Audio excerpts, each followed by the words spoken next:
నమస్తే. Welcome to public news organisation. ఈ నేపథ్యంలో మొట్టమొదటిసారిగా ప్రభుత్వం ఏర్పడింది. తదనంతరము మొట్టమొదటిసారిగా అతిపెద్ద ప్రజాస్వామ్య దేశంలో తొలి ఎన్నికలు అనేటటువంటిది 1951 అక్టోబర్ నుంచి 1952 వరకు 6 నెలల కాలంగా ఎలక్షన్స్ అనేటటువంటిది జరిగింది. అది దాదాపు 80% నిరక్షరాస్యులైనటువంటి ఈ దేశ ప్రజలు మొట్టమొదటిసారిగా ఓటింగ్ రావడం అనేటటువంటిది ఆ రోజులు ప్రపంచవ్యాప్తంగా బహుదా చర్చనీయాంశమైనటువంటిది. గిరిజనులు, ఆదివాసీలు, అదేవిధంగా మహిళలు, వీళ్ళంతా నిరక్షరాస్యులు కూడా పెద్ద ఎత్తున తరలి వచ్చి ఓటింగ్ ఏర్పాటు చేసుకోవడం అనేటువంటిది నాటి విశేషము.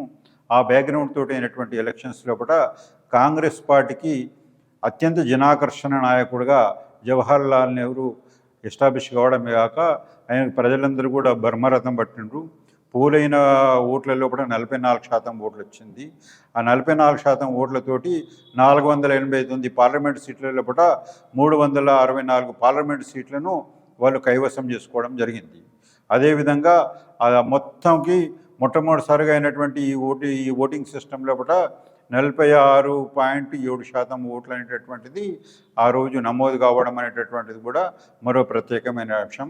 అయితే రెండవ పార్టీగా 10.29% తోటి ప్రజా సోషలిస్ట్ పార్టీ అవుతుందో సెకండ్ ప్లేస్ రావడం జరిగింది. అయితే దానికి ఏంటిదంటే 12 సీట్లు మాత్రమే రావడం జరిగింది. అయితే ఓటింగ్ శాతం 3% వచ్చినప్పుడు కూడా సీట్లు మాత్రము 16 సీట్లతోటి మొదటి స్థానంలో కూడా భారత కమ్యూనిస్ట్ పార్టీ ఎస్టాబ్లిష్ అయింది. అదేవిధంగా 2% ఓట్లతోటి నాటి హిందూ సభ ఏదైతే రూపాంతరం చెంది జనసంఘ ఏర్పడిందో దానికి 2% ఓటింగ్ తోటి మొత్తము 3 సీట్లు రావడం అనేటటువంటి జరిగింది.